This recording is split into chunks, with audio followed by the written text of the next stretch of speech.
Hi, I'm some of the news of Fangirl, and today I'll be reacting to episode 6 of The God of High School. Since I haven't shown any of my other reactions to this series, do a little brief summary of how I found the series so far.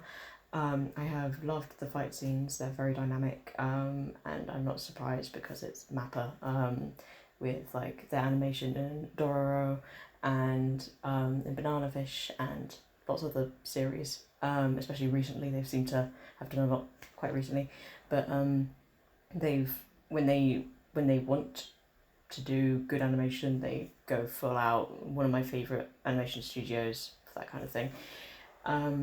So fight scenes have been exceptional. I have enjoyed our three main protagonists. I think at the moment I'm enjoying what characteristics we've seen from them. We haven't got too in depth. I think Daiwai. Okay, I'm not gonna be able to say names. I'm really sorry if I mispronounce names because I don't know the correct saying. I'll try and listen out again. But it's been, I can't remember if it's Daiwai or Daewee. Sorry about that. But he is the most interesting to me so far, and he kind of stood out in the first episode as someone I probably would end up liking. I still like our main protagonist Mori. I want to know more about his family, his past, what it is that Park Moojin is so interested about, and like he's called the Tiger Cub and stuff, so I want to know more about that. And we had that crazy flashback when he had the aubergine or just the general vegetables from that shrine of some sort. I want to know more about that. Seems there's something maybe spiritual or something, or something mystical going on there. And Yumira, again, pretty interesting character. Like I enjoy the fact that she was aiming to do it for rebuilding the dojo, the shrine. Yeah, the dojo. So I like that. It was a little bit off about the episode 4 about the wedding thing, but fair enough that it's understandable she's quite desperate, and she just thought, well, this is an easy way to do it. So, okay. I enjoyed episode 5 quite a bit, and like we got a little bit more about Daiwei's past and like his history with his friend. I think it was interesting the way, the order they showed that in, but you know, it did what it needed to do. So I have no real issues with anything done in episode 5. Like I really enjoyed the Mori, and I fight the fact that it started off very harsh, and then I like the 3 different stages basically of that fight. So it started off them both very desperate to win for different reasons. Like one, Mori was just upset with Dari, like saying kind of, what happened to you, why would you do this to our friend, kind of thing, and why would you deny that we're friends. And then the stage when Dari hears about his friend dying, and he just basically gives up. He can't concentrate, he's kind of in a mess, so he can't fight back properly. And then finally when he gets the letter from his friend, from Mira, and he actually starts fighting for himself and starts actually just enjoying the fight, which was really nice to see. Loved the change in animation style. I am a sucker for that in shows like Mob Psycho, or also in Gintama. They did it a few times for the fights as well. I always love it when it comes up, especially like I don't think I've ever seen it done in the kind of ink style that they chose. I don't think I've ever seen that, like where sometimes it got really simplistic just to the actual, just focusing on the motions and not actually the characters, just the motions they're going through before they would like zoom into their facial features and you could actually see them again. So I love that. So I don't know what to expect now because the prelims are over. I feel like maybe towards the end of this episode or just the start of next episode will be the next stage of the fighting, so I don't know what's going to happen between then. Hopefully some backstory, maybe, I don't know. I'm excited to find out, so without any further ado, I think we should start.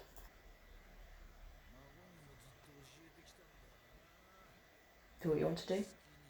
Yeah.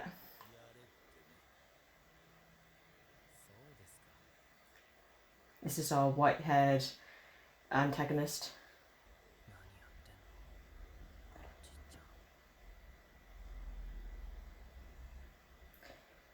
So, I can't remember, I don't think it's been specified whether his granddad is just not with him right now or dead or something. I feel like, especially because that last line, he's just not currently with him. Is he missing? Or, I don't know, or is he just gone somewhere travelling? Who knows? Because I want to know if that's a flashback or if that is a currently happening thing. I do like this opening. It's grown on me quite a bit. It's very catchy. Like once I hear it, it stays in my head for quite a while. I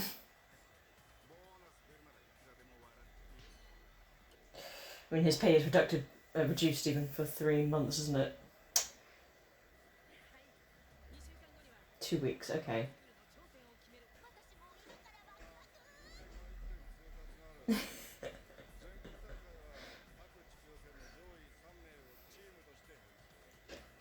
What?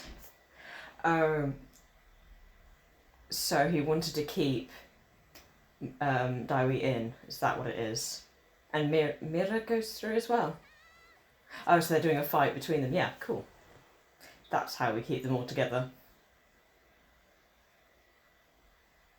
Team fights will be interesting to see. I don't know if it will be like a tag in, tag out, or if they will just be doing a all at once. I feel like it'll be a tag in, tag out thing when they get to the team fighting.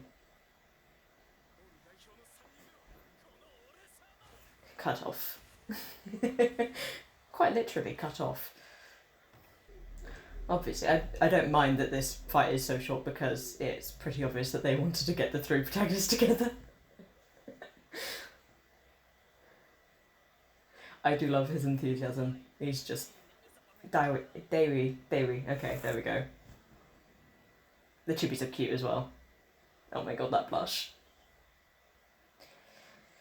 So... I don't know what his goal is, because he's obviously interested in... Oh.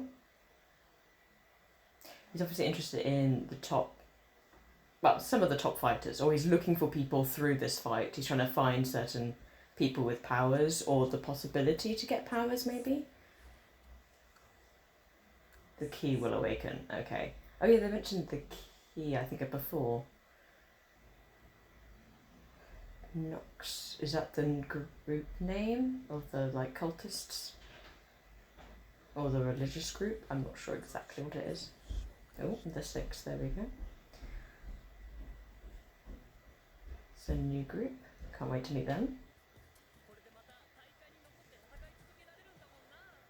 Yeah, I'm glad of that, because I was wondering, like, that would be her dream cut quite short, unless they had focused on her finding a different way to promote it, but it's good that she keeps getting to promote the sword style.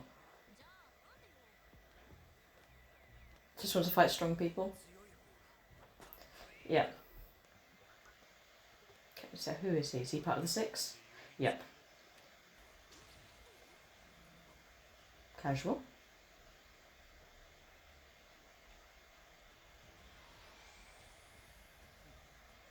Interesting. So he can create clones?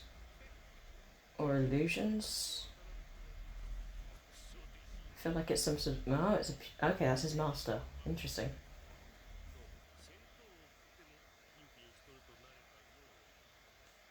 The sage fruit, that's what it was. Okay, so that... It wasn't a flashback, the first starting scene was quite recently, I'm guessing then. So, I'm guessing Teijin and this master are old rivals.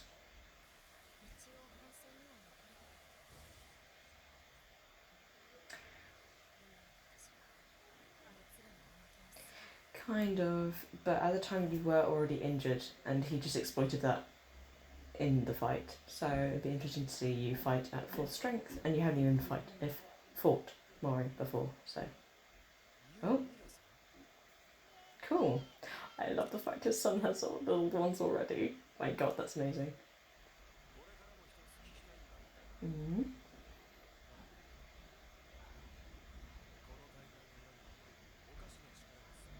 Yep.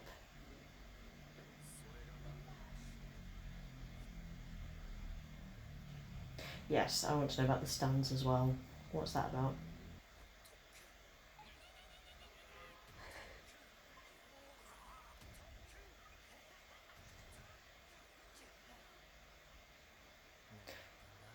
Yeah, was that planned training or did he keep getting distracted?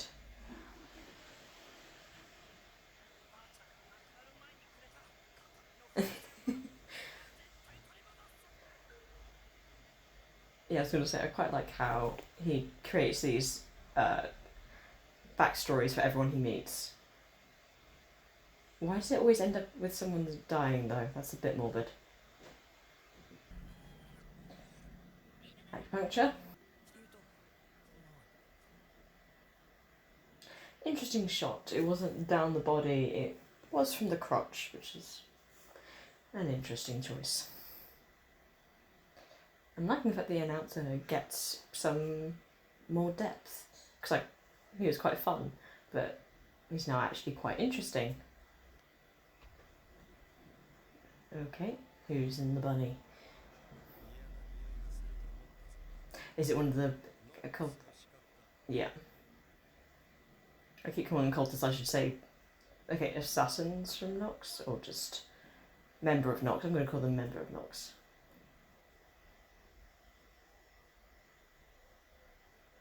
I'm going to forget all these names, I'm so bad. Sorry.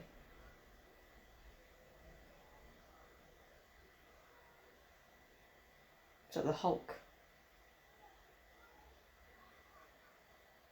The Lone Shark. Okay, I'm going to try and just look at these different titles. Divine Doctor. Rebirth. Interesting. And we didn't get to see their face. Tiger Cub. So, is that why he's interested in the fact that Mori was called a Tiger Cub as well?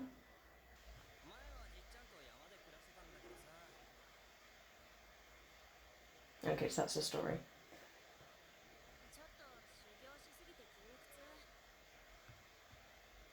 Acupuncture. Or pressure points even.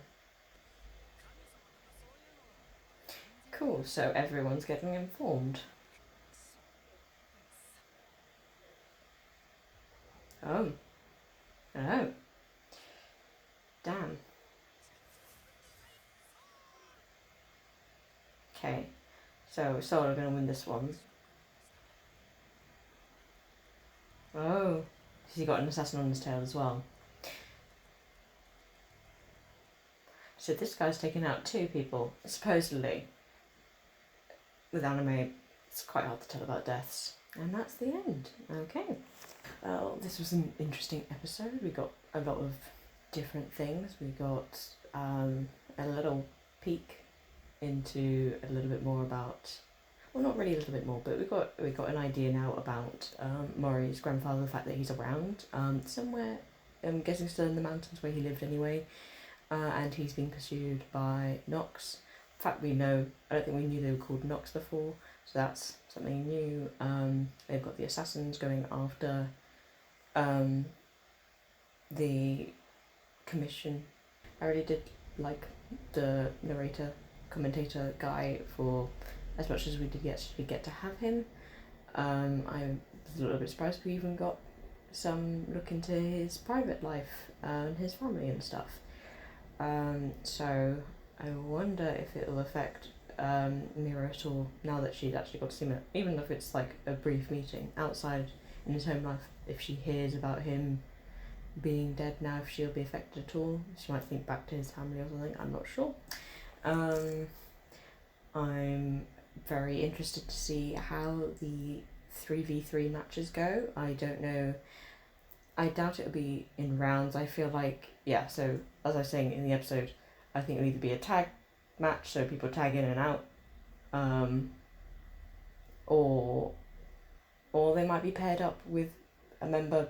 Each team might actually get paired up, so it's basically 3 matches. But I feel like that wouldn't be the case, or it's all 6 of them in the ring at once, which it would be very cool to see, because it would be nice if you could have one fight and then you just see a brief glimpse of another fight in the background. That would be really interesting, and to see like how we saw in the first episode with all the fights going on, the battle royale going on basically in the background. There's loads of different fights. I do enjoy having that, just like extra details in the background, but I would not be surprised if it is basically a 1v1 and people tagging in and out. I've got no idea. We've now actually heard from Park Moojin, I hope that's his name, I think that's his name, Park Moojin, that the tournament is about finding these people who can use Charuk, however it's said, Charuk, the power to use the power of gods and divine beasts and otherworldly beings.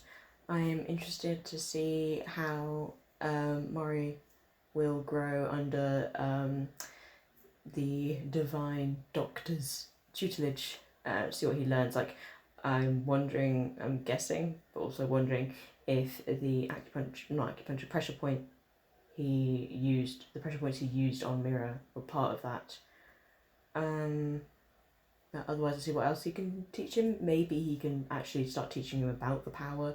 That's one thing I'm interested in. Like, they were talking about one of the numbers is the potential they have for using that power. So I'm guessing at some point all of them will actually use it. So I'll be interested to see if it is something that comes out kind of naturally, or if you have to train using the power. So like, would it happen in the middle of a match, or will maybe the potential, they suddenly have the potential in the middle of a match, but to actually control it and use it they'll have to train outside of matches and stuff. I'm not sure. I wouldn't be surprised if Mori just randomly in the middle of a match, like maybe when he starts going on to like a losing side or something, like he's against one of them and he's not certain to win, maybe he will unlock his power or something, and maybe it won't help him the way he wants to begin with or something. I'm not sure. We also got a lot of new characters. The 6, they are just called the six, and we saw previews of all the teams which they might face, or we'll at least see some matches or interactions with. So lots of new characters, some quite cool designs, some good voice actors. I recognised quite a few.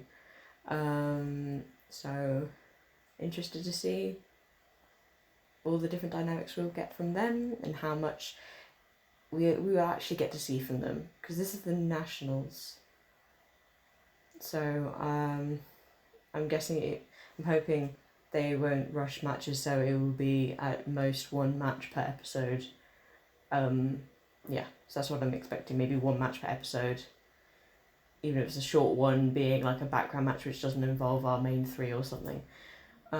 As for the actual outcome of the thing, I'm not sure if our main 3 will actually win or not. Now that they're actually in the nationals, I'm unsure, though I would be surprised if they didn't get at least to like the semi-finals or something, because I don't know how long this webtoon is. I haven't read any of it or seen like how many chapters it has or anything like that, or if it extends beyond the tournament. I'm not sure, so I can't judge based on any of that kind of knowledge how much story will come after the finals of the nationals. So I have no predictions for that kind of thing. Other than that, I enjoyed this episode. I think the pacing was good. We got to see a lot of characters, but didn't feel like too overwhelmed, because it was just quick flashes, so it wasn't like we had to memorise certain stuff. It was just like, here are the characters and a glimpse of the personalities and interactions or relationships between team members. Just like a really quick glimpse at most, and I think there was only a couple which maybe didn't get expanded on, like the hooded people, that team. Yeah, there's an assassin out, and we've had 2 people killed so far, possibly. Q. Oh yeah, I don't think we knew about the names before, the fact that they were just a single letter. But yeah, Q seems to be at least very wounded, maybe dead. I don't know if that assassin is one that checks or not, because in anime you really ought to check whether the person is dead. So yes, I'm excited to see how the first match goes and what kind of structure the actual match will take. Yeah. Thank you for watching. I'm sorry if I maybe didn't pick up on certain things or mispronounced names. I know I did, like with Daiwi's name, because I could not remember how it was actually pronounced. But yeah, I'm sorry for anything like that. Otherwise, maybe I'll see you in the next episode. Bye bye.